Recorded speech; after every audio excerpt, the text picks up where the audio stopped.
house. It is Transformation Tuesday, September 19th, and welcome to an all new episode of Style by Stevie. It feels good to be back. Our very special guest today is Nigerian, Seminole, British, and Jewish, and I'm excited to have him here. He is a filmmaker, former ball player, model, and actor. And I'm super excited to have him here in the dollhouse. It feels so good to be back. I had to take the gloves off with this outfit because I would have not been able to scroll up and see you guys' comments. So I hope everyone is doing terrific this Variation Tuesday, Transformation Tuesday. I feel great, and I hope you guys do too. So forgive my tardiness. I dropped my tripod. I have no clue where it's at. So we just gonna wing it. We just gonna go for it today. So without further ado, let me go ahead and send this live to our very special guest, Mr. Lovey Ray Johnson. Hey, everyone. These were the gloves that came with this gown that I am wearing today. So I would have not been able to scroll up and type back to you guys if I wore them. Shout outs to Jay Evans. Make sure you guys go and subscribe to Jay Evans' platform. Shout outs to Melanie Nalama Bridges. She has been understanding the assignment. I wanted to come back with a new look. I feel refreshed. I feel rejuvenated. The scent of the day is in my stories. I am wearing Bombshell Diamonds with Night Bloom and Jasmine and Lavender Dream. So let me go ahead and send this live to Lovey again to let him know that I am on. All right.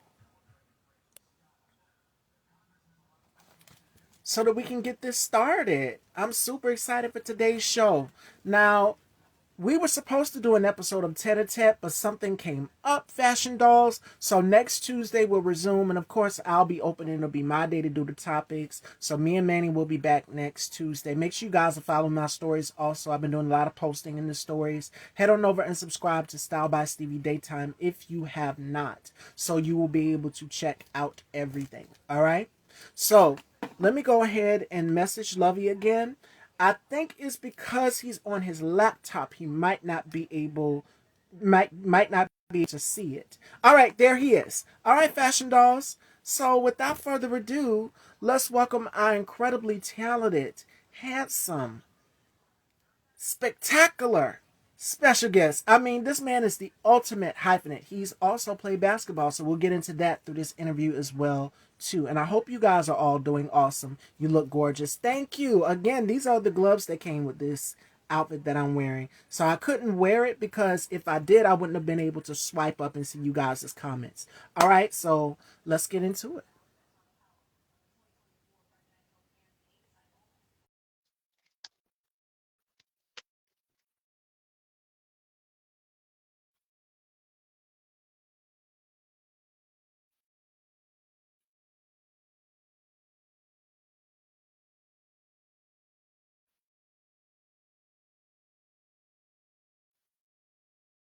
Okay, let me try again.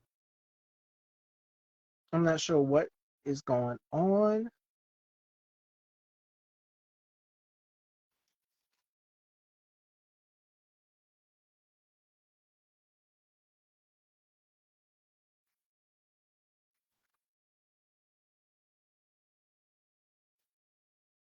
Okay, make sure your cam is on, Lovey. It says that I invited you, but I don't see you. Okay, let me try this.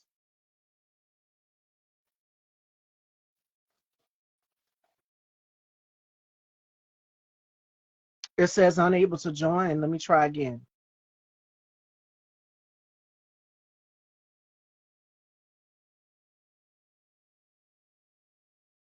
Give it a minute, ladies and gentlemen. Oh, wait a There we minute. go. There are. Hello, handsome.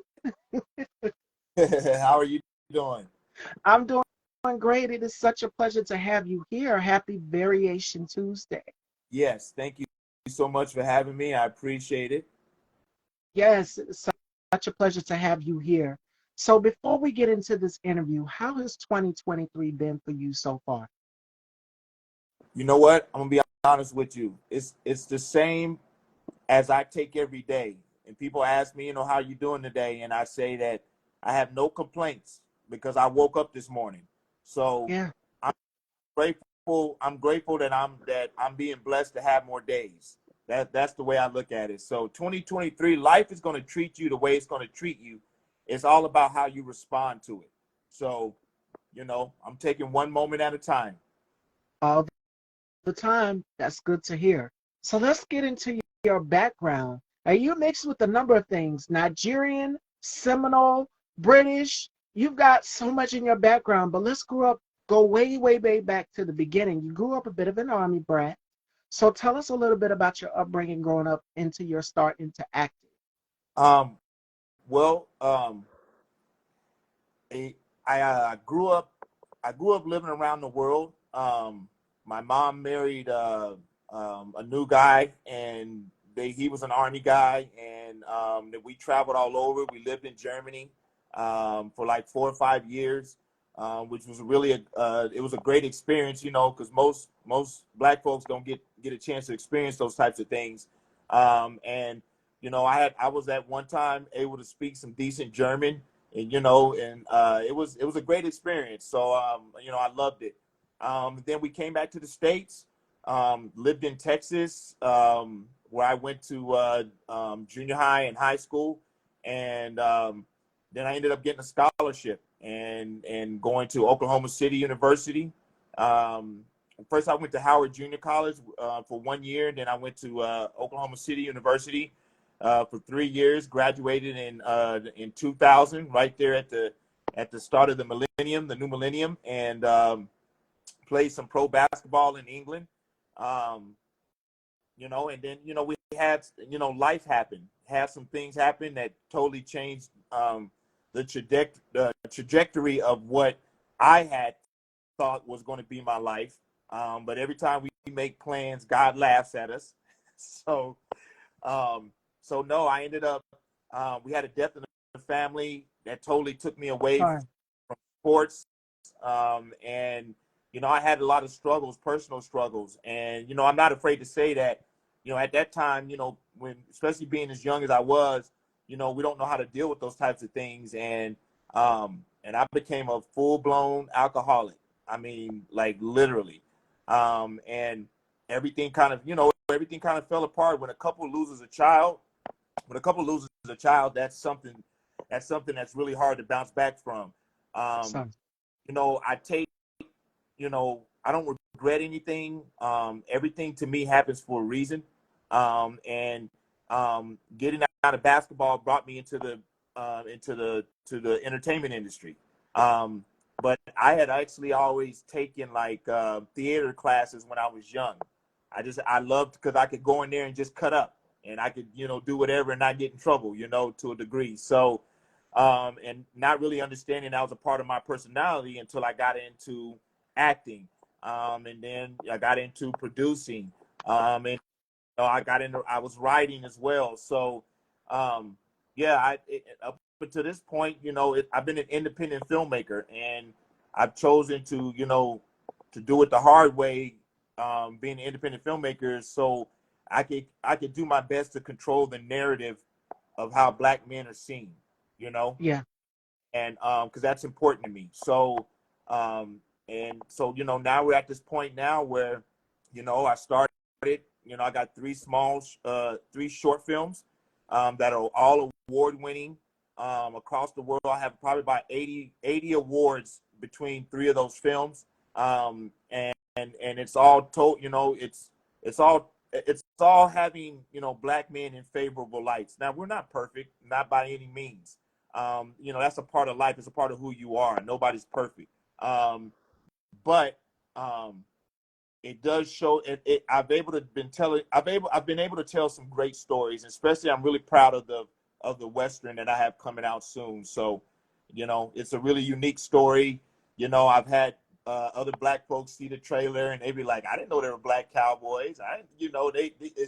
It's it's unbelievable. At the same time, I totally get it because we're not associated with that. We're not really. So um, so no, it's been a great journey. It's been a great journey up until now, and then, and I'm blessed. I'm blessed to be alive. I probably shouldn't be here. I know I shouldn't be here, but I'm grateful.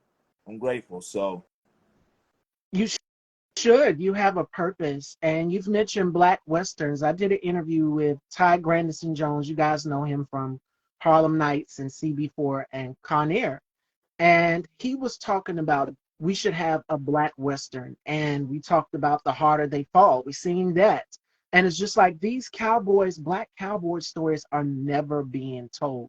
And I'm glad that you want to showcase Black men in a more positive light, because a lot of Black male actors that I've interviewed here on this platform, they're saying that they're tired of being typecasted as the thug, or the drug dealer. Like it's always the stereotype. And for me, as being an African American woman, a Black woman, I get tired of being at the what do they call it, the mammy. We're mammified. And it's just like there's so much more to us than that.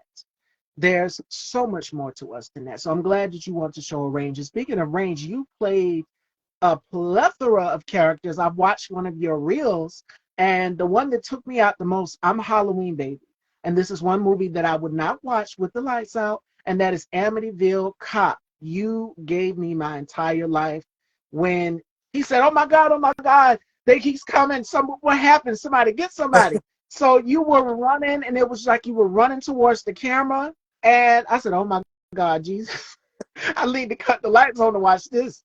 Amityville Cop. Yeah. Jason Tola, your co-star. I've interviewed him here in the past on the show. So we'll get to that. Yeah. But you've went on to direct music videos, hip reality shows, a plethora of things, and also PSAs as well too. And you're big on advocating for speaking up on sex trafficking, which is something that I've talked about also on my platform as well too. So tell us about creating these visuals for the music videos and the reality show. I want I want to step back a little bit and go back to Harder They Fall, Yeah, and then forward. And now, the Harder They Fall, like the way I see it is, and I haven't watched the movie, and I haven't watched it on purpose, and I was a bit disappointed because I I do a lot of research on stuff before I watch it. That's just how I yeah, am, I'm the same way. and I'm thinking like, okay, these guys we got some Black folks that got a very nice Hollywood budget about Black cowboys. And the thing about it that a lot of people don't know is that I think it's every character in that film is based off of true people, Mm, but they didn't tell any of their story, and that bothers me, and it's at some point where, and I understand that they did it, and they probably have some stipulations on it, because when it's not your money and other people's money, they're going to tell you how to do things a lot of the time. And so I just was like, and I understand that they did it and it was successful, and I'm totally giving them love on that. But at the same time, we got to do a better job of putting out, some real Black stories, man, that really mean something. And my Western, I read this book, a book called the Black West, 300 pages, that I found at a garage sale, and I paid $1 for it. And it's already reaped back I've already reaped back the dividends on that, just because I'm reading something about Black men that has never been told before. I didn't learn that in school. You learned about the basics: Martin Luther yeah. King, Rosa Washington, Parks. Eli Whitney, because he invented the cotton gin, and then but there's so much more than that. And this story is so powerful. And when I did the little short film, and I had an angel investor give me $7,000 to do this little short film. And it was a white Jewish guy. And he didn't give me any stipulations. I gave him the pitch, and he said, go tell your story. Right. And the first time that he got a chance to see the finished product was when we premiered at the Chinese Man Theater, downtown LA. And if anybody knows about the Chinese Man Theater, it's very famous, huge, and it's an amazing place to hold an event. And so, he was blown away by it and what we were able to do for such a small amount, because it's about creativity and putting your heart into it. But you don't necessarily have to have a name. you need to have a great story. You have a great story, then the the essence of what you're trying to say will move the people. The audience will be like, man, okay, this is on point. This okay, he's keeping it 100 on there, and that's what it's about. So, you know, I knew that at some point with me doing that, with me acting and having ability to have range, Yeah. and that's because that's not everybody can do that. That's a God-given gift, and so even having range, I like to have a little fun too. And you know, that character in Amityville Cop was way, way out of something I usually don't do, but it was fun. It was fun.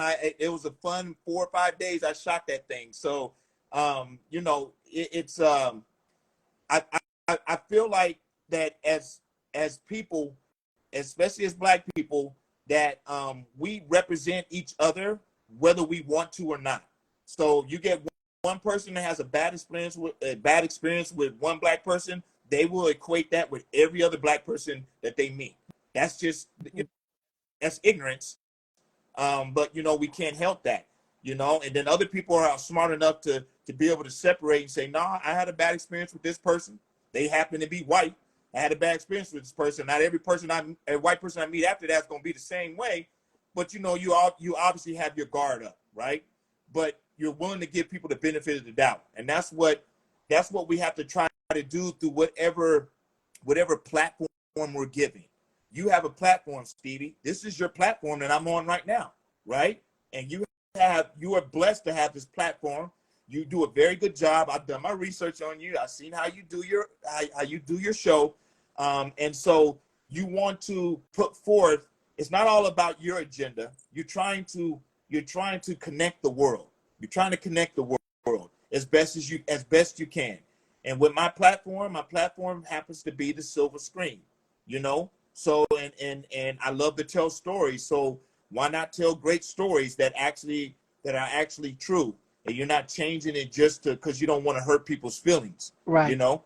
So so being able to create, you know, you have to start somewhere as an independent filmmaker. So music videos are probably the easiest way to go, because you got bands out there and you got artists out there who are just coming up as well. And so they look, man, I got $2,000, man. I want to do this music video, and I'm like, okay, cool. We're gonna figure out to make this work. Then can we get helicopter crashes and that, brother? You got $2,000. We ain't doing none of that, but we're gonna figure it out though, right? So I feel like, and you know, I know that the best way to go when you're first starting out is to try, you know, do music videos and do short films. You know, I tell a lot of young people, especially a lot of independent Black filmmakers, that the best way to go is to do a short film.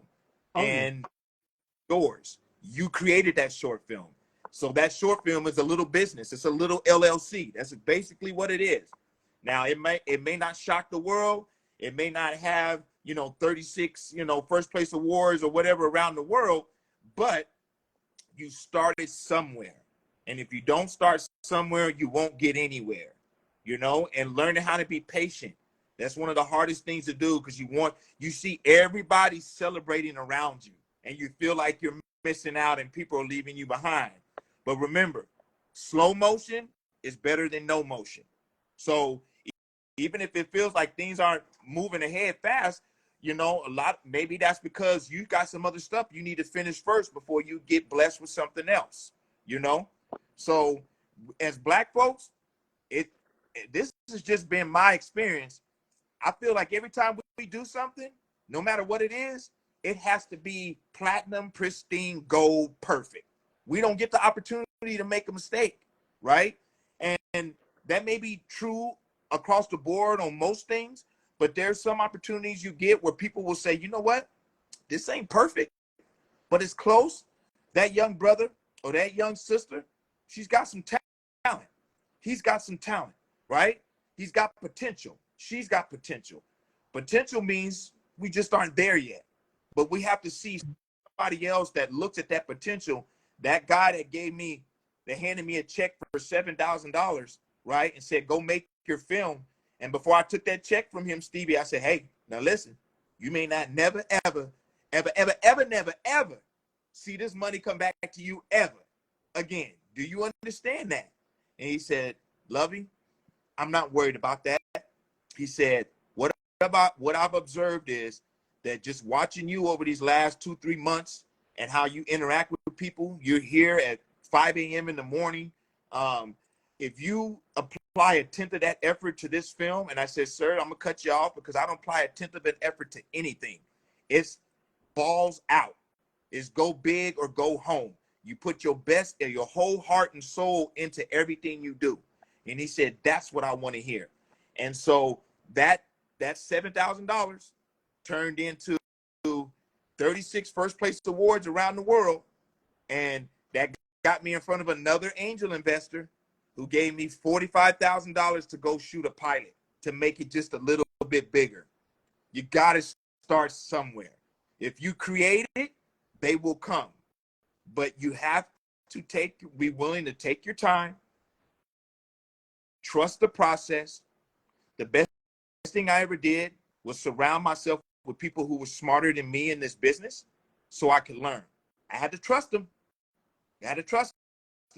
Right? So you have to sift through garbage sometime to get to the good stuff, right? I trust them, and then they trusted me, and they would work for next to nothing because they believed in the project, and now they're seeing the hard work is paying off. So I'm a huge advocate for Black images in film, and the Black images need to be portrayed the right way. You know, got lots of stories to tell. I mean, these stories are amazing. That book called The Black West was 300 pages. The story I did was only like probably 10 to 15 pages out of that entire book. There's so many stories in there, you know, so, and you got to be willing to put in the work. And you as the leader, the creator, you have to set the tone. And if you don't set the tone, then everybody else is going to follow whatever tone that is. And if it's a lazy tone, guess what? Everybody else going to follow that lazy tone. But because I come from a background of playing of college and pro basketball, there's a discipline there. I was always the captain or the co-captain of the team. I was put in that leadership position because I had a little something to offer that. And I'm still growing to this day. But I set the precedent. If we had 5 a.m. in the morning practices, guess who was up at 3:45? Guess who was throwing rocks at 4:15 at the doors of my teammates getting their butt up? Get up. Because if we're late, anybody's late, we're all staying there. Coach is gonna wear us out, right? So you set the precedent, people will follow. When I shot the Western, the bigger Western, the $45,000, it's about 45 minutes actually as well. So when we shot that, what I read about these guys were master horsemen. They were master horsemen, not just horsemen, but they could do all type of stuff on these horses as well. And so I told them, I said, hey, listen, you guys we're gonna do cowboy boot camp, 9:30 to 5:30, 3 days a week. And if you're not willing to do that, you're gonna have to find another gig. And we had the guys that wanted to put it in, and they stayed around, and we put it down. I set the tone. The second day, I was riding with no hands and all of this other crazy mess, shooting behind me and all this. And they were like, dang, man. I was like, hey, this is true. We're telling true stories about real people. So if you get blessed to put in that position, you got to make the most out of it and understand it's not about you, it's about us. And that's the best possible way to approach anything you do. So I'm glad we got to this point now. We still have a lot of work to do. I still have a lot of creating to do. This Western isn't the only one I have in mind. I have a lot of other stories as well. And even if it's not a quote unquote Black story, hardcore Black story, I will have a lot of the people that's employed in front and behind the camera will be Black folks. So we're giving back all types of ways, doing the best that I can. And I don't beg anybody. I just let them know straight up front, hey, listen, you're going to get paid this. I know you're worth this, but that's what we have right now. And I would love for you to be on board. and just leave it at that, you know? So I tell people this, you treat every $5,000 project like it's a $5 million project. So you get in good habits, because the $5 million will come, but will you be ready for it? It's the question. Go ahead. I was saying, is the question, agreeing with what you just said. So, what advice would you give to independent filmmakers? We know that there's, of course, the strike going on, and independent filmmakers have been there, and it is not that easy. So, what advice would you give to up and coming independent Black filmmakers? You you need to have some discipline. You need to take care of yourself. So people think selfish is a bad word, and it's really not, because there's actually something really special about that, because it means this. So when you're on the airplane, you're flying, and they come out and do that the little safety talk in the beginning, right? And then the stewardess says, if the oxygen mask drop down and you have a baby on one side and an elderly person on the other, who do you put the mask on first? You know how many times I've heard people say, oh, you put it on the old person, put it on the baby. I said, okay, then when you do that, and by the time you get ready to put it on yourself, you're going to pass out, right? So the point is, put the mask on yourself first. Then go and put the mask on the people that need you the most. Right. So take care of yourself mentally, physically, spiritually, and emotionally. Whatever that may be. I'm up at dark AM every day. I'm at the gym by 5 o'clock. I work hard. I go in there and get me a great workout in with my partner, my buddy. And then after that, we part ways. He's a principal at a high school. He goes and does what he does. And then I come back to my office and I'm okay that I'm doing. But I have energy, natural energy. My body feels good because I'm the leader. So if the leader is not looking on point, that's going to trickle down to the rest of the team. So number one, figure out what that is for you, what that looks like for you. Taking care of yourself. Start doing some push-ups. Start walking around the house, right? If you can do 40 straight push-ups, you have a strong heart. That's for all the men out there, right? Especially black men, because we deal with stuff. I got high blood pressure, high cholesterol, and a few other things genetically that I got. I don't necessarily want. What am I going to do about it, right? Besides figure my way through it, because I don't want to be hopped up on medication and everything else. So not to go, off in left field, my point is that advice is, number one, take care of yourself first. I'm a man of faith. So, I have my little Bible study in the morning. I'm not perfect, and I make mistakes, and I do my best to take accountability right away. Because even when you're a man of faith, people be all, ooh, oh, you did this and you do that. I thought you were supposed to be, So I'm not perfect, but I never try to act like I am. And, you just treat people with respect. So the second thing is, you got to figure out what it is that you like to do.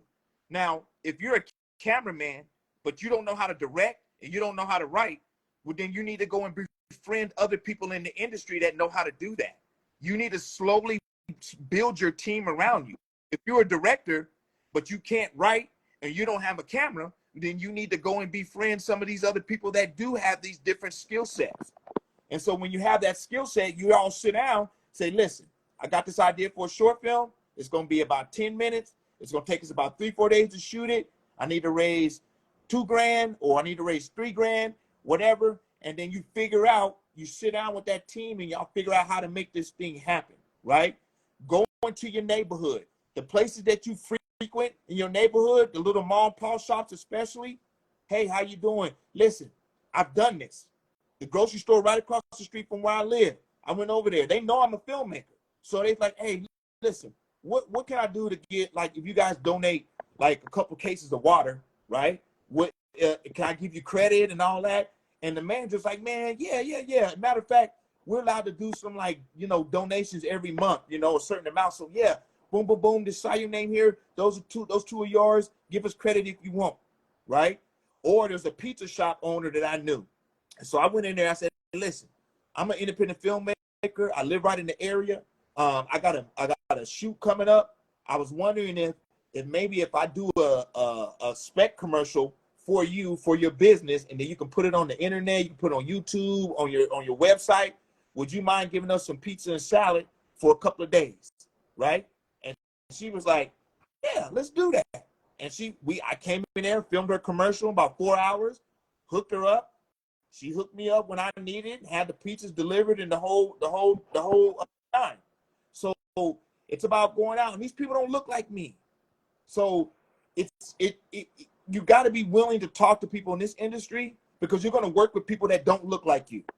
I understand being pro-black, and that's what we all are right off the offset. But we're also pro-people, and you can't be afraid to work to talk with somebody that is from a different background, Yeah. that you possibly connect with, right?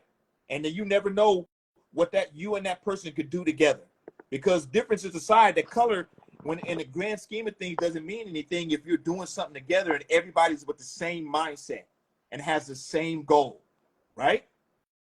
So then the last one is save up a little money here and there. I know it's tough. I ain't sitting on millions and stuff right now, but I know how to manage. If I can't afford it, then I don't need it. You got to say no to certain things, right? Put your little money aside. So when it's time for you to make this to make this project, your first short film, the short film or music video, short films are best, because short films are calling cards for the creators. That's how I got noticed, because my first short film is got, I think, 19 or 20 awards from around the world, but it tells a really powerful story. And I need to send it to you, Stevie, so you can check it out. But it tells a really powerful story, and people love it, you know. So it's a matter of be willing to step out there. If you're willing to step out there and not worried about what everybody says around you, you've already beaten out half the competition. A lot of people don't want to do things because their friends in their ear. They make no friends. They just jealous because you got the courage to want to go do something, and they sitting around not doing anything. Right? So I mean, that's, as far as advice goes, that's the main thing. Watch a lot of movies, especially some old school stuff where they do a lot of practical effects and not a bunch of CGI type stuff, because a lot of those practical effects can still work today. It's all about lighting, creativity, how to present it. The Western short film looks like we shot on a bunch of acres. It was supposed to be 10 acres, but when I got to the place, I could only shoot on 2 acres. Because you went this way, you saw a white BMW. Went this way, you saw a Walmart truck. Right? So I had to figure it out. And when the guy who hooked me up with the land looked at the finished product, he said, dude, how did you get that? How did you zero? He said, man, I'm going to talk to somebody else that I know got a whole lot more land, and then we see if we can get this for when you get more money. And guess what happened when I got that $45,000? I got 280 acres to shoot on. Beautiful. Like, you could look up and there was no power lines, none of this, nothing. Just mountains and trees, and beautiful. So my point is, do not be afraid to step out. My name is Lovey Ray Johnson Jr. Look me up on Instagram, friend me, follow me, hit me up on DM, ask me questions. I'm not the end all be all, but I am one of the poster childs for, hey, you start somewhere, guess what's gonna happen? You gotta start somewhere. It took me 3 films to get to this point, but I'm here now. So that's pretty much it as far as that. You know, you just gotta get started. Get connect with other people. Go to you can look up online, and there's events where they're trying to, like, there's a thing I belong to called Lab TV, and it's actually created by a Black woman. Her name is Sandra Lord. It's called Lab TV, Los Angeles Film and Television Group, and they're on a thing called Meetup.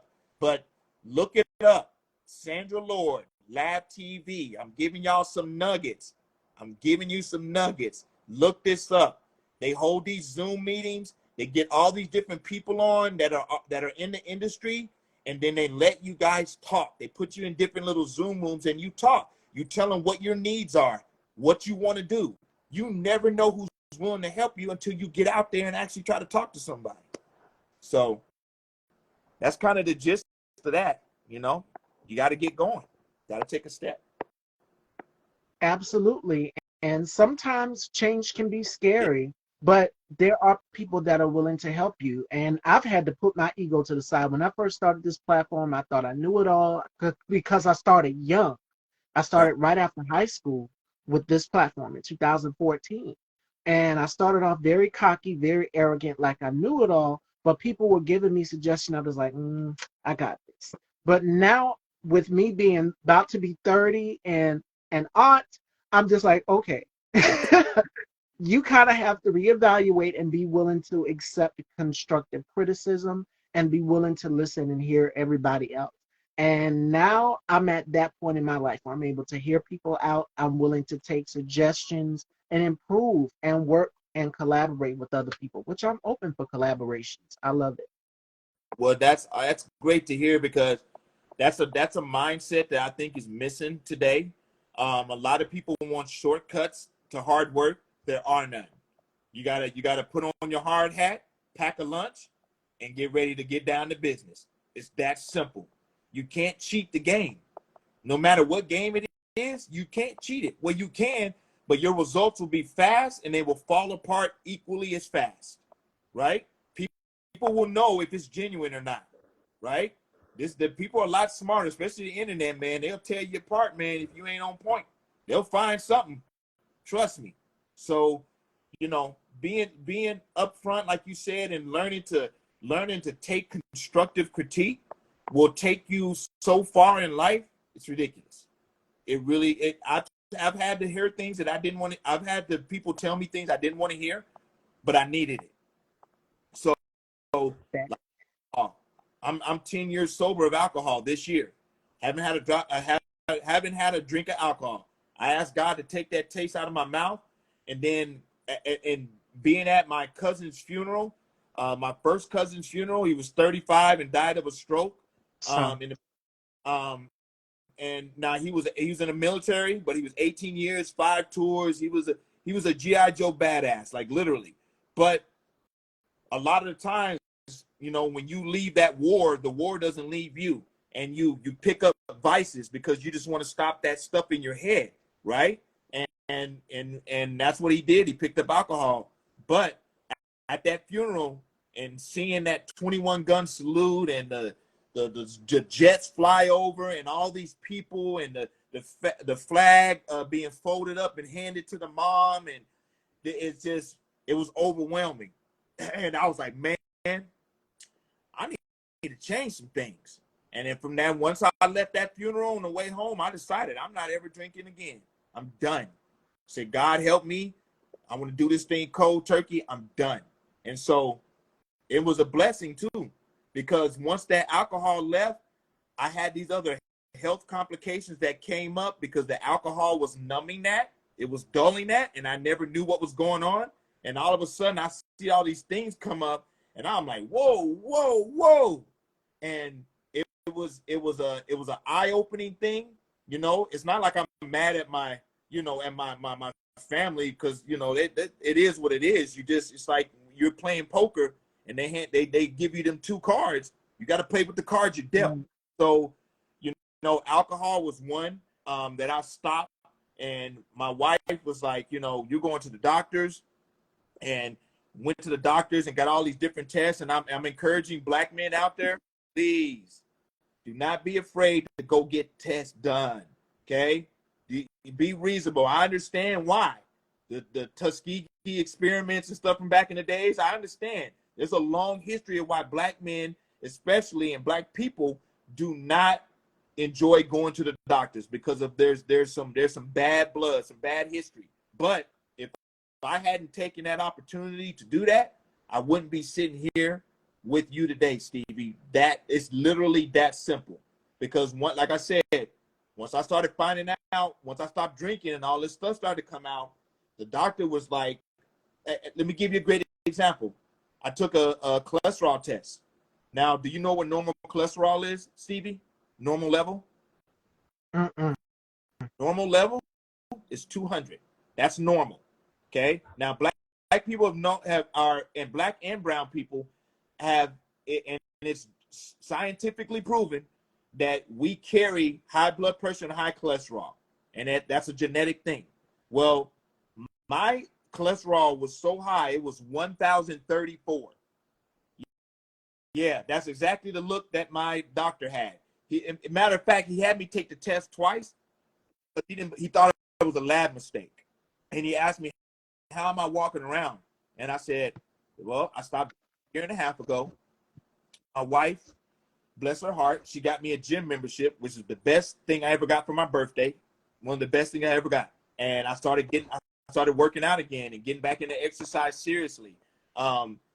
And he said, okay, great. Well, whatever you're doing, keep doing it. But, we need to give you on a little bit of medicine to help bring it down. I said, okay, but if I get on this stuff and then I'm able to bring this stuff down to normal levels, start to bring it to normal levels, I want to start to wean myself off of it slowly but surely. And he said, that's a bet. So when you get a doctor that actually cares and doesn't want to keep you on medication for the rest of your life, that's a good doctor. You might have to go through a few to figure that out, but that's a good doctor. And so going from there and starting to do the right things and eating better and all this stuff, and that was great. But literally 2 years after I got that diagnosis, my baby brother died of a stroke in the middle of the night, 29 years old. And he was on alcohol too. And that's just what I'm the oldest of 10 kids. So, it has to filter through the cycle and come to me. And they was like, yeah, he used to drink a lot. But he would hide it and things of that nature. So my wife took me back to the doctors again. She said, because that's not normal. We just want to make sure. And then I got a brain scan, and it come to find out that I have lesions in my brain that shouldn't be there. And I have neurological disorders that I have to deal with, and dealing with Tourette's. These are things that I should have been diagnosed when I was very young. Yeah. But black people, doctors, they be like, man, you better go take a nap and then go back outside and play. Or drink some water and then just go on about your day. Right. And you be all right. So, and I understood that, and I got that too. I understand it, and I'm more empathetic towards it more now, right? Because I can't get mad at that. We'll get mad at that for that's all. That's done. But I'm not saying all this stuff for empathy or pity. It's saying this stuff. Black men we're exposed to a lot of things, and high blood pressure and high cholesterol are silent killers. You won't know until it's too late. So take care of yourself. Gotta take care of yourself. There's nothing else like it, because you don't take care of yourself, you won't be worth anything to the people who need you most. That's now. To add on to what you just said, I found this article on PMC PubMed Central, and it says the National Center for Health Statistics documented life expectancy in 2014 at 72.5 years for Black males compared to 76.7 years for white males. And it also says that Black men suffer inequalities in health and healthcare outcomes relative to other racial ethnic groups. So it's predominantly within the Black community. And it goes back to that stigma of, like you said, just drink some water, take some Robitussin and it'll be all right. And it's just like, no. But for Black women, it's easier for us to go to the doctor and see what's wrong. But there are some men just like, they don't want to find anything. But it's just like, go to the doctor and see what is wrong. And I had a guest, Sharon Lee, he opened up about his battle with, I think it was cancer. He was telling me throughout his interview and battling with it and being alive, and Black men needing to go to the doctor. So the same thing that you're saying, almost every one of my male guests said that as well too. They work out, they go to the gym. They are trying to live long, healthy lives for their wives, their girlfriends, the sisters, the aunts, because we care and we need you guys around. So that is pivotal. Amen. And so literally after we went back and I got the brain scan and we figured it out, and I had to go through 8 different brain doctors to get a diagnosis. And there's still something else we're still dealing with, which is weird, but they weren't feeding me a bunch of medicine or anything like that. They were just making diagnoses. But it's like if you don't like what that doctor has to say, go request another one. That is your right to do so, right? So don't be afraid of that, and run it by other people who already had that experience, and they can be able to give you some insight. Hey man, that doesn't sound right. So maybe you should go see another doctor, or this is my experience, and people are different, but across the board, but we're also a lot alike as well. So, it's not a pleasant thing. I've had people tell me, well, I don't want to go because I already know what the doctor's going to tell me. And I'm like, okay, so don't you want to like do some things to start, rectifying that, put that thing in its place, so you can earn more days, you're trying to earn more days, add more days. And, they just, so you can lead a horse to water, drink, right? So ultimately in the end, the knowledge is out there, and the people who actually want to better themselves, they're going to look at that knowledge, take that knowledge, eat that knowledge, digest that knowledge, and then regurgitate that knowledge into some productivity in their life, right? So go ahead. And another reason why some people, our people, black people, are afraid to go into the doctor is because of fewer resources. Insurance is an issue. And they're Yeah. just like, I don't have the money to pay for that. So it goes back into having to reach out to family members to go get funds to pay to go for a doctor's visit, because a doctor's visit is very high these days. Yeah, and okay, ain't all that great sometimes, So, and this is the other thing though too. This is how you can avoid a lot of that though, is to start doing things. There's things you can do on your own. So I don't want the excuse that I can't pay for a doctor. Okay, Right. cool. That you leave that for when you can, right? But what you can do in the meantime is exercise. Start doing push-ups. Like I said, 40 straight push-ups means you have a strong heart. I can only get 15. Okay, cool. 15 is better than 14, right? So you got to start somewhere. My cholesterol, and by the grace of God, my cholesterol came down from 1,034 Mm. to 226. That's really good. That had a lot to do with exercise and eating right and all those types of things. And of course, I was on that medicine just a little bit though. So, but the thing that I could do is I became vegan. I ended up going vegan. So my wife saw, okay, cholesterol still high. I was down to turkey and salmon. Those were my two last meats that I had, right? And I was like, well, how am I gonna get protein and all this other stuff? And so I watched the documentary called The Changers, The Game Changers, and it was executive produced by Arnold Schwarzenegger and Jackie Chan, and it's basically telling the story of a guy who was in the MMA. He got hurt. He's working on his rehab to come back. He wanted to try something different, so he looked into the vegan lifestyle. Well, this documentary is phenomenal. It really is. And because of that, and I've been 4 years now, because of that, that's helped to bring my stuff into normal levels. So now I'm thinking I'm at like 217, which is still way closer to 200 than 1,034 was. But if people haven't seen that documentary, check it out. The world's strongest man in 2019 was total vegan.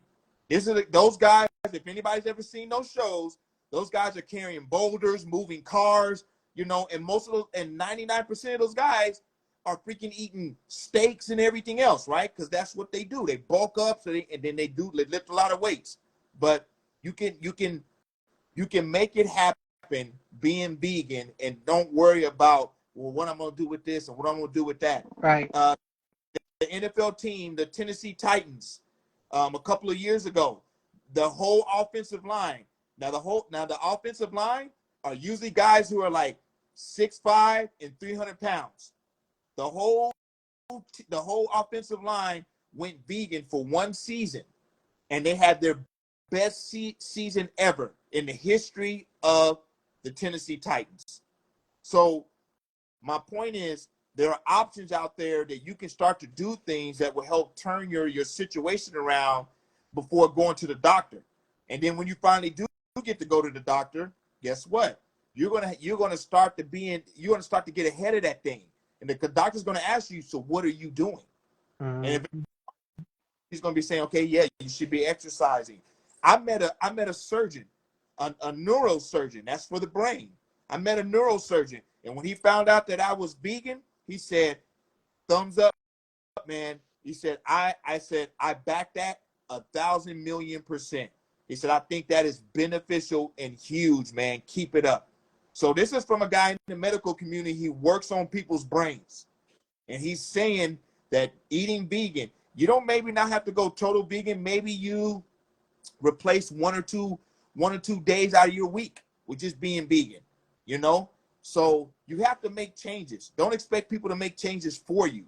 You have to take the initiative, take control of your own health, and then learn to eat better. You have to cut out some of the drinking, man. That's a reality. I'm not doing that because I'm not saying that because of that, but because I don't. But drinking is not good for you, not across the board in any way. For It's your liver at all. at all. Even red wine has this thing. No. Do you know how much red wine you have to drink in order to get the benefits of what they say that you get? A lot. A lot. Multiple bottles. So like I said, eat, you can, have fun, do it in moderation. But I mean, ultimately and all, like, I don't miss it. I don't miss the drinking. I enjoy my life. Things are good. Things are good.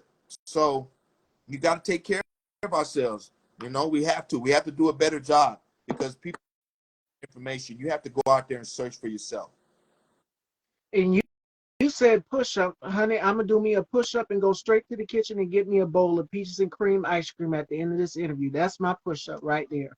So listen, Got to start somewhere, Stevie.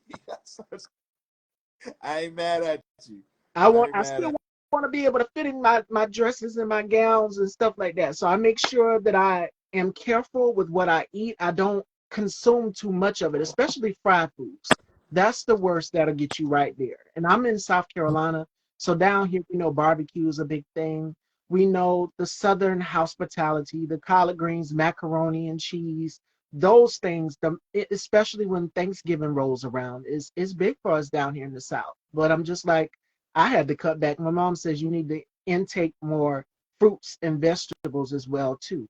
And that's how I'm capable of doing it, because believe it or not, a lot of people don't know this. I suffer with acid reflux, Mm. and I had been battling with it for a very long time. And some of the interviews that you guys have seen me do, if I looked kind of uncomfortable, that's why. There's the secret right there. So it's not easy, but now I've got it under control, 100%. Miss Stevie, I just hollered. Oh, about the ice cream, the push up. Yeah, that's my guilty pleasure right there. Is Well, peaches and cream ice you cream. know what? I'm gonna tell you this though. The vegan industry has gotten so much better, and there are there there's ice cream out there that's vegan ice cream made from like coconut milk and stuff like Mm. that you would not even know the difference if somebody didn't say something to you about it, right? So we have to be careful, because ice cream is high in cholesterol as well, and that feeds into it. But the collard greens and all that, I make vegan versions of that. So back when I was still eating like turkey, I would do a smoked turkey leg in the crock pot, Mm. with the onions and the garlic and the broth and all that, and I let that simmer all day, and I put them greens in there, cut up them greens and simmer it all day. It was great. But now I had to adjust it again, right? And so now I'm still doing the collard greens and everything else, but I'm doing it's a vegan version of it, So there's ways to be able to get around that and still have eat the food you love. You just have to learn that, how do I take that same thing and then make it to where it fits what I'm trying to do, right? It's not a diet. We're not dieting here. This is a lifestyle. It's a big difference. It's a lifestyle, something you live every day. Um, I don't know if he's still in here, but I would love to give a very special shout out to the one and only Demario King Jives, the icon himself. The King is here. Hey, King. Ladies and gentlemen, King Jives is in the building. Please make sure you guys head on over and subscribe to King's platform. Outstanding commentary on all things that are going on in pop culture and in this world alone. So please go and check out King Do. Jobs, ladies. Will Shout do. out to him. I love me some Demario. So on a lighter note, we talked healthcare, we talked your movie roles. Now, one of my favorite, I already told you personally, is Amityville Cop. So you've done a lot of sci-fi and action. Out of all of your roles that you've played throughout your career, which one holds a very special place to your heart? Well, it's a tie between two. So the one short film, the very first short film that I did, called The Protege Project, and that deals with child trafficking, child abuse, and things of that nature. Um, that is that's one of my favorite roles that I hold dear. And the other one obviously is the Western, because I used to watch Western when I was young, and they called them spaghetti Westerns because they were made in Italy, but Clint Eastwood. And the very first Western I saw was The Good, the Bad, and the Ugly, and it was great, and I fell in love with it. But one thing that bothered me is that I didn't get a chance to see a lot of people that look like me, and when we weren't of anything of significance, you know. So, um, so it was good to see this, and these guys are true heroes and things of that nature. So between the Sins and the Protege Project, those are my two favorite. Because I had lots of fun with them. The characters are they're very they have a lot of depth, you know, and so and those are the things that I love. If a character has depth, it's like, okay, I can go somewhere with this, you know. So those are my two favorite. Now, Amityville Cop was probably my most fun because of having to do all the makeup and all of this other stuff, and I just got a chance to just act a little bit of a fool on there. So, and they kind of let me have fun and do what I wanted to do. So, main thing is I tell people, learn all your lines first. As a matter of fact, learn everybody's lines in the script that's in the scene with you. Learn their lines as well. That's learned from theater. Theater, the backbone, the fundamental is the blueprint for acting. If you can do it on stage, you can do it in front of the camera. Let me say that again. If you can do it on stage, you can do it in front of the camera. But when you're on stage, it's live. There's no cut, reset, back to one. We need You gotta makeup. go No, slow. you are. And so when you're able to work and then function and then give a great performance in that type of environment, now when you get to camera, it's obviously on stage you have to project. So you're right. You have to, because it's big, right? But on TV, it's more like, on screen, it's more like right? Because the camera's literally right where this is at. It's right here. So I tell people, man, do a stage play. Do one stage play a year if you can. Denzel does it when he can. He goes back and does a stage play, back in New York, if he can, you know. So it just keeps you sharp, you know. So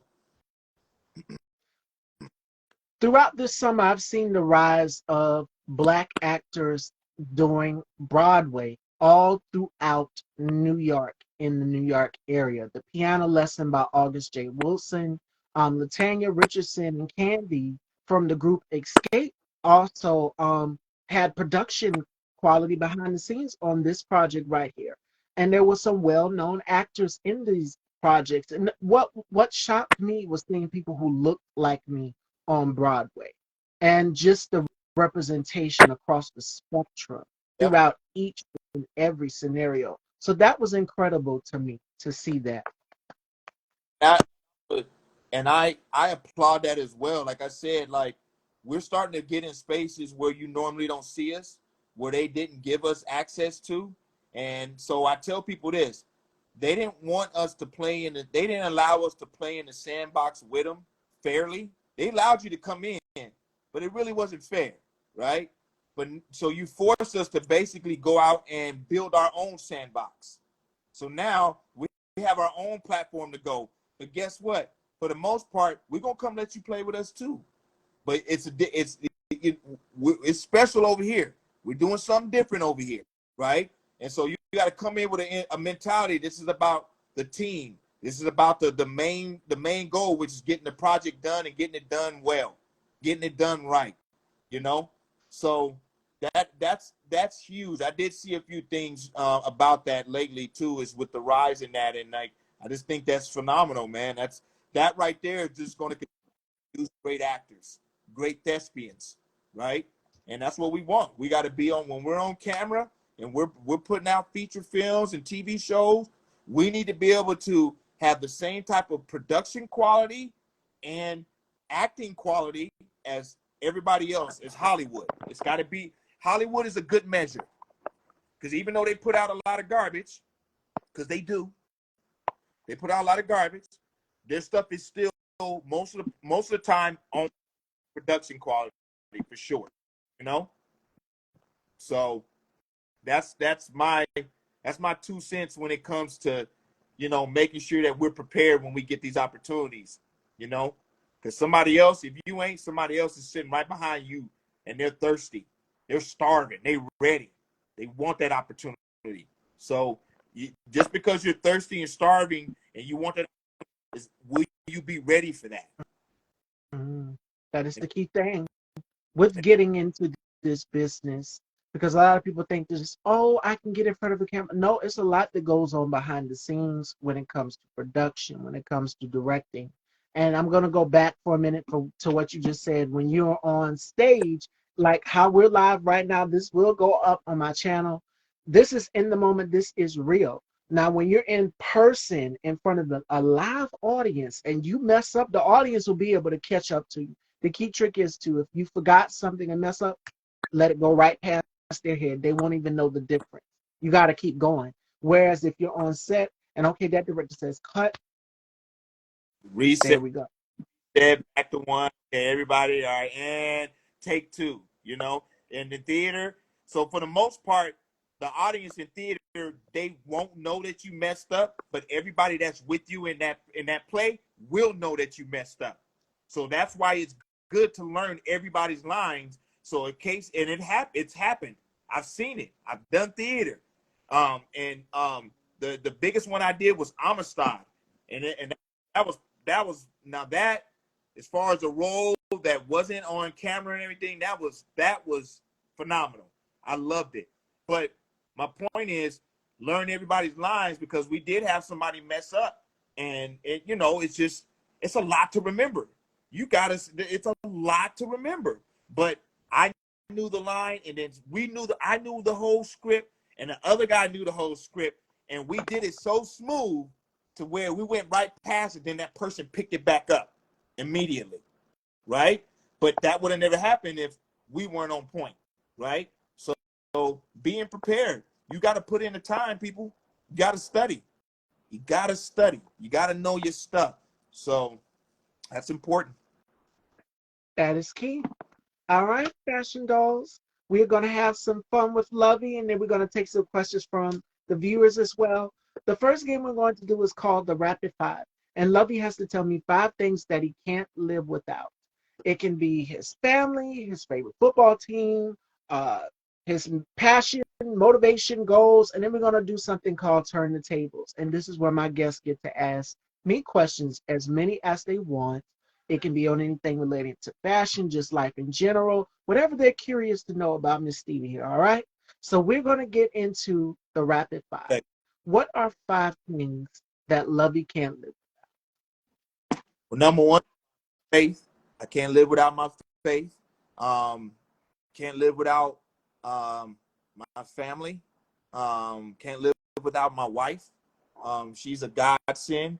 I wouldn't be here if it wasn't for her. Like, pounded it in my head to get to the doctors. Um, and so what was that? 3 um, movies. So I still play to this day. I still play in rec leagues to this day. I take it just as serious as if I was playing back in overseas or playing in college. One thing I know that I learned from college is a work ethic, you know. And once you get a work ethic, that never leaves you, because you've had to push through something in order to accomplish that goal. And that sticks with you, especially when it's hard, you know? So, yep, I think that's it. All right, fashion dolls, that is the rapid five. It is time to turn those tables. So for my new viewers here that are just joining in to get to know a little bit about me, Lovey's gonna ask me some questions, and it can be on anything: fashion, beauty, goal, motivation, whatever keeps me going, whatever he's curious to know, and whatever you guys want to know, you'll find out about me through that question. All right? So take it away. So should I start first? Yes, as many as you want, and I'll answer whatever questions you want to know about. Motivated you to start to get to this point, to start your own live stuff? What motivated you to do that? I had a voice, I had an opinion. I wasn't always this outspoken. I was picked on a lot throughout high school, and I'm just like, okay, now it's time for me to be outspoken. It's time for me to start standing up for myself and asserting myself and not letting people push over me. And throughout the years, as I got up into my senior year, I said, okay, when it came time to graduate, what is going to be my backup plan? I went to beauty school. I took cosmetology and I got my license. So I am licensed to do hair and makeup and nails. And from there on, I worked in a hair salon. And before it wasn't called Style by Stevie. It was called Weekday Topics. And we would do it at 11 a.m. instead of 4 p.m. And we would talk about all things pop culture in the world. And I'm just like, it's so much more than just that. It's got to have something. And so randomly just sitting in my room one day and I was doodling or writing or doing something. And I said, Style by Stevie. People like fashion. People like beauty. They love entertainment. They love happiness. They love being engaged. And more importantly, I wanted my audience to be engaged and just join in the conversation. And the dialogue that we both have is just amazing and remarkable. So that's how Style by Stevie was actually created, and how I've been doing this since 2014. It's been about what, 3 years? So he's still going strong here in 2023. Congratulations, that's awesome. It's good stuff. All right, so all right, everybody else got to ask some questions too. Don't just leave me hanging out here now. Come on, people. Come on, people. What, whatever you got, go ahead. Go ahead. You were gonna say something. I'm sorry. No, I was just gonna say what's your future plans beside the show?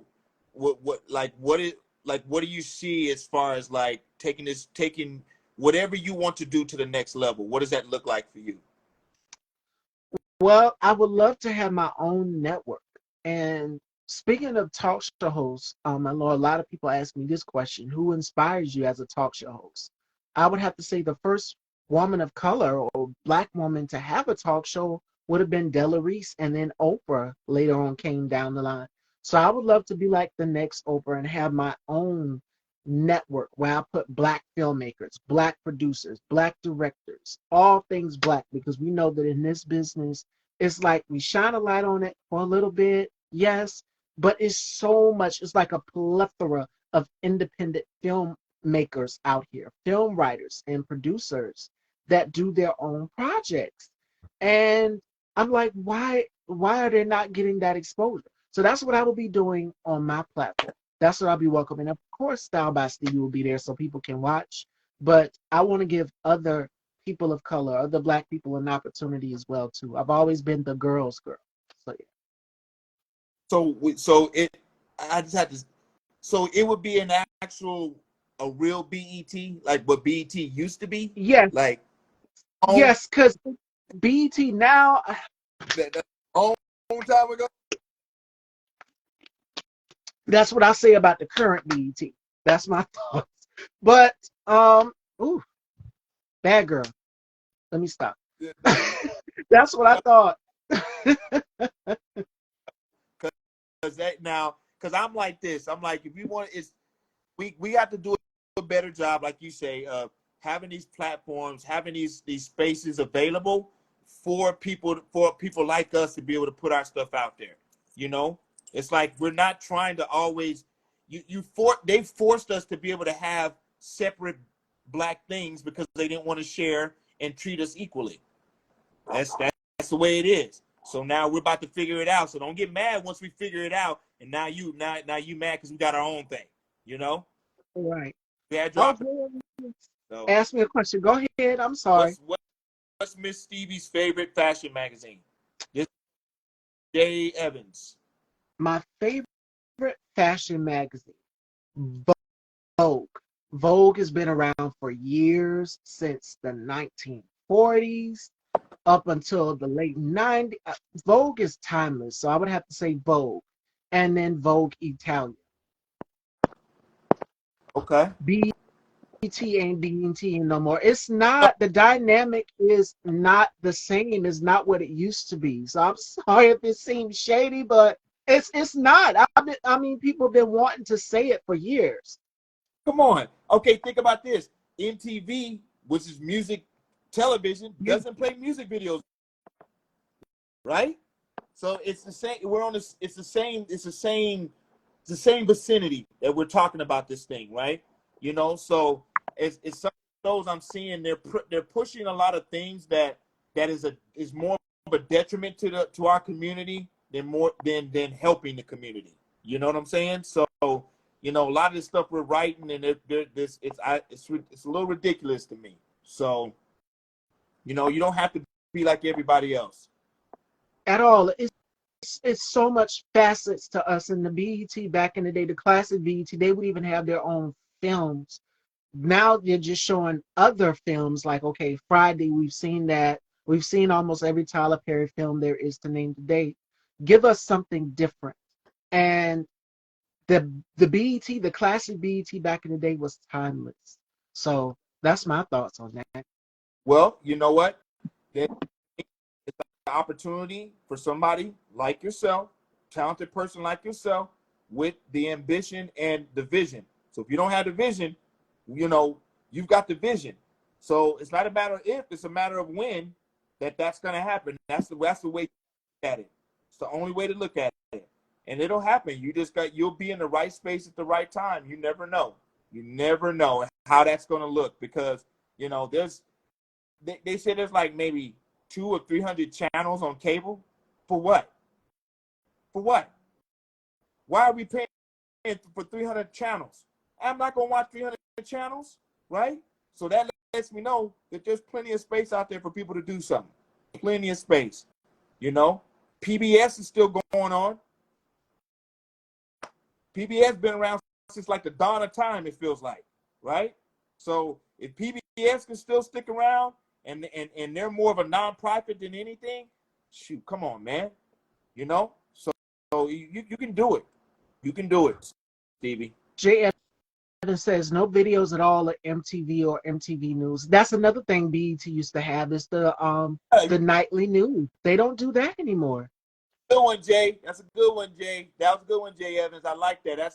That's true. They used to have that MTV News, keep you up on all. You got a different perspective than if you were watching like CBS or something like that, right? So, and that was cool. And they don't TRL. Remember, they don't have stuff like 106 in Park, right? Which is Music totally video separate. countdowns. Was on.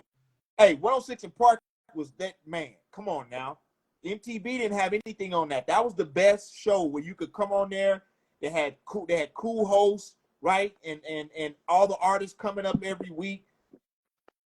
That show was hot, man. But now things have changed. Things have changed like tremendously. So, you know, you got social media and the internet, and it just, you know, people are just, it's just not the same. It's not the same. Not the same. So we're holding on. Us old folks is holding on to stuff. That We holding on. nostalgia. That's what everybody wants, and that's what I try to give here on my platform, or when I create my network.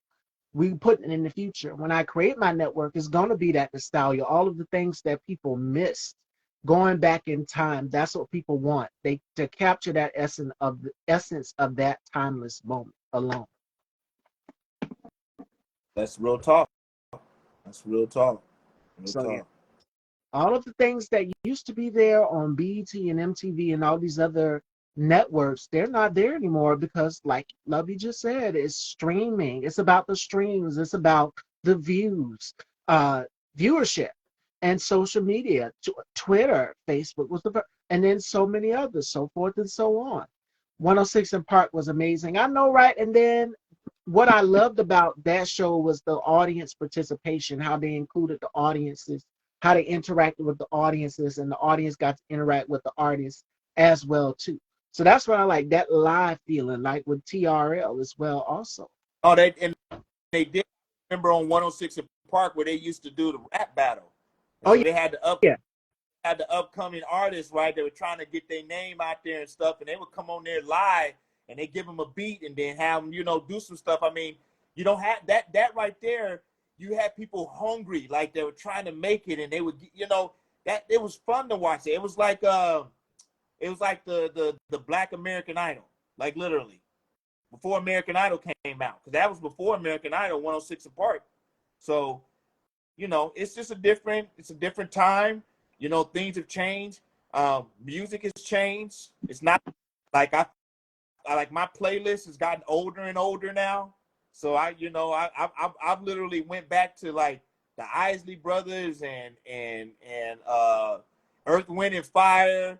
I like a little bit of everything. So Gloria Stefan, I was coming through. It's music back in the days it was that music that made you feel good, right? Made you feel good back in the days. You be singing it, people in the hood know it, on the stage. Oh, what's up, man? You hear that new track from LL, it's a jingling, baby. Go ahead, baby, right? That's like these little songs back in the day that was just fun, man. And now, you know, it's everybody got their butt cheeks out. They showing their nipples. They talking about doing this and that stuff that need to be kept in the bedroom. I don't want to know about that stuff, you know. So it's changed. Hold on, just a question. What would Lovey suggest to someone that's famous that wants to make a documentary but doesn't have an agent or resources? Well, number one, that's a great question. So number one, um, not having an agent is not a big deal. It can be if you're with the right one. Okay, so let's just get that out there, because a lot of those guys are just there to take their little percentage, and some of them have some connections, and then but on top of having those connections, there's some shady stuff to them. So you not having an agent, don't worry about that. Resources, that's what it is with independent filmmaking. Is money, right? Trying to find money. Um, there are multiple things that you can do and this is something, and maybe Jay Evans, you and I can talk outside of this, and I can kind of let you know some of the different platforms that I've went to where you can go. There's one where you can actually go and pitch and get like up to 10 grand for your project. Um, Oh, there's different grants that you can go out there for independent filmmakers, right? Just in general, that they know they don't have no money, but there's money out there. Now it takes a little bit of work because you got to fill out paperwork. You got to tell them why you're doing it and all this type of stuff. But if it was easy, everybody would already have it, and you wouldn't even be asking me this question. So not having resources it should not be a deterrent, because where there's a will, there's a way. So you got to have an idea. That starts everything. And then that idea, you have to nurture that with brainstorming, right? You got to nurture that with brainstorming. So you obviously got to connect with somebody else who is a filmmaker, and that can be able to give you some insight on different ways you can go. That would be that's in a nutshell. That's as simple as it gets. You got to start somewhere, and you got to figure that out. But the first thing that people always say is, I don't have any money. That's why you're independent. You don't have no money, and unless you got a trust fund or something like that, and most black people don't. So unless you're from Baldwin Hills or something like that, it's not hard. It's not hard to get started, but it is hard to keep going. Because you have an idea, you are excited, and you're running around like, yeah, I got a movie idea. But you ain't got no money. So a lot of times it stops right there for most people. But you can make it work. I'd love to talk to you about it. I'm not making no promises to you, Jay, but what I can promise you is that I can give you a lot of insight on how to make that work. And then who knows? Um, if I like the idea and I think it's something that can be credible and will be good, I can maybe talk to a couple of my people that have blessed me with resources to be able to make stuff happen. So um, and I own everything. So they told me when they gave me the money that I own everything. So there was no contract, no none of that. Just gave me the money. Boom, go do it. And I opened everything in my own with my own LLC and put everything up and all that stuff. So you just got to be blessed to give it the right people. So who knows, Jay? We could probably work something out, man. At least talk about it and see where you're at, man. I'd love to help you out and get you started in some type of way. And that's what it's all about, is networking and pairing people together. And I do it all the time. Like, I feel like even when it comes to music artists, I try to network music artists together. If I feel like they're in the same genre of music, I'm like, okay, maybe you two can collaborate, or you might can produce or help write on a song or whatever. What's this? Hi, Lovey. What got you STA? What is that? Is What, I that guess, what got you started into the acting business? And Jay Evans says, and he'll definitely hit you up, is for someone he knows. yeah. Well, this is from another person. So I got the first one before. Okay, hey John, hit me. Jay, hit me on. Follow me on Instagram, and then hit me on a DM, and let's exchange contact info, and then you and I'll go from there. Okay. So John Thompson 668. Um, what got me started? Well, I mean, I've been doing acting for a long time since I was a kid, but I never thought about doing it in this way. I just did it because I had fun. Um, but what got me started was after I had walked away from playing basketball. My former mother-in-law, she said, "Hey, they're having a photo shoot for Coors Original." This is when I lived in Colorado for a while. They said they're having a photo shoot for Coors Original. You should go check it out. And I kind of laughed at it. I'm like, I'm a real thespian. I'm not. I don't do modeling stuff, and all that. And I ended up going down there anyway, and went down there. And 15 minutes after I left the audition, I got called from my agent, said they picked you already. They want you. And back then, back in 2000, I had me a little baby fro. So when that first came out, I was on a billboard, and I had a Coors Original, like, hey, one of those things. But my point is, that opened doors to a stage play, and I ended up doing a stage play called For Black Boys. The the whole name of it is For Black Boys Who Considered Homicide When the Streets Were Too Tough.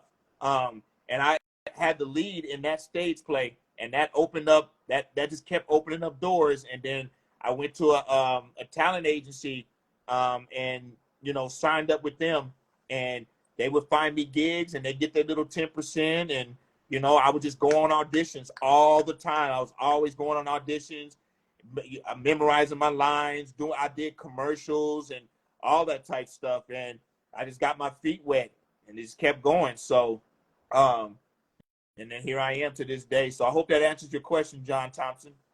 Jay Evans says, okay, thanks. You're welcome, sir. All right, fashion dolls. If we don't have any more questions, while you guys are typing, I'm going to give you guys the final thoughts of the day, and I'm going to let Lovey drop some gems, and we're going to conclude. This was such an amazing conversation and interview. I had a great time. So today's final thought comes from Christian Dior. Happiness is the secret tool to all.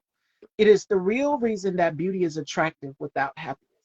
So stay true to who you are. I'm all about confidence and going for what it is that is your life endeavors. And I tell people this all the time: live life through fire. Never let anybody deter you from your greatness or your dreams. The passion is within inside of you. And I'm always about encouraging people to stay grounded to where they're at. The journey is not going to be easy. You're going to have some stumbles. You're going to have a few flubs. You're going to have some roadblocks there, but the key trick is to keep going, keep persevering. I didn't stop, regardless of whatever is happening, the acid reflux or whatever. I kept going. The journey is going to get tough, but always remember to keep going because there is a beauty and there is a light inside it. So shine bright. And that is the final thought of the day, Fashion Dolls. Well, we're still into turn the table. So Lovey and you guys can ask me as many questions as you want before we wrap up. Lovey, are there any final thoughts that you would like your supporters and the viewers to take away? Any gems? I got a bunch, but I got one that I want to leave for the day. And this is very important as we had talked about, you know, um, creating a team around you. Yeah. But there's a catch-22 to that. So Albert Einstein once said, "I will not spend a quantity of my time with people of whom I do not wish to become." Mm. So let that sink in and marinate, because you think that people have your back and they're there for you. In reality, they're really not, and they're hoping that you fall flat on your face and fail, so you can stand over there next to them as a spectator and not a doer. So surround yourself with the right people. Don't be afraid to let people go. My wife always says, if you give people long enough, they will fire themselves. That's simple. So take care of yourself, everyone. Stevie, it's been a pleasure. This has been really fun. Thank you so much for reaching out. I'll do your show anytime. You let me know. And I'm going to send you that other project we talked about, because I'd love for you to check it out, that other short film, just to give you some more insight on what I'm doing. And then other than that, anybody else who's been in the chat, please feel free to follow me on Instagram and ask me any questions in my DM. Yeah, and just have a blessed and prosperous day. The Western is called The Sins. And where can everybody check the Western out? Well, so the pilot is really close to being finished. Got about 2 or 3 weeks left on editing as far as that's concerned. But there is a trailer out. You can literally go to my Facebook page, and it's pinned to the top of my page. And the Facebook page is actually what my Instagram is as well. It's Lovey Ray Johnson Jr. The trailer is really cool. We got about 26,000 views on it. And it's just it's a powerful project. It's a true story. And the stunts you see in there, everybody did their own stunts. So it's a powerful story that needs to be told. It's a part of history. It's in the Library of Congress. So there ain't nothing nobody can do to take that away. So yeah, please reach out to me if you can't find it. DM me and I'll copy and paste and send you the trailer so you can check it out yourself. And then the short film that led up to the pilot is actually out, so you can see it now for $5 online. It's a 16-minute film. It's worth it, $5. Love for everyone to check it out, because that's kind of what got everything started. And then the bigger version will be coming out. The little bit bigger version will be coming out pretty soon. So that's about it. And also check out my favorite.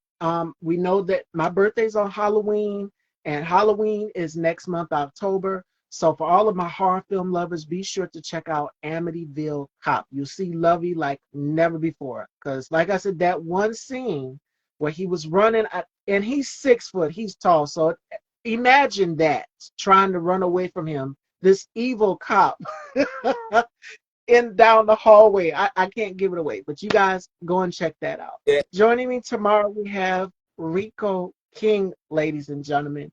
So, Lovey, it was such an amazing time having you here, and I would love to have you again in the future. I had an awesome time. Awesome. I'd love to come back as well. Thank you so much, Stevie. You are so All right, good. All right, everybody, take care. Have a blessed and prosperous day. Take care, Bye. everyone. Bye-bye.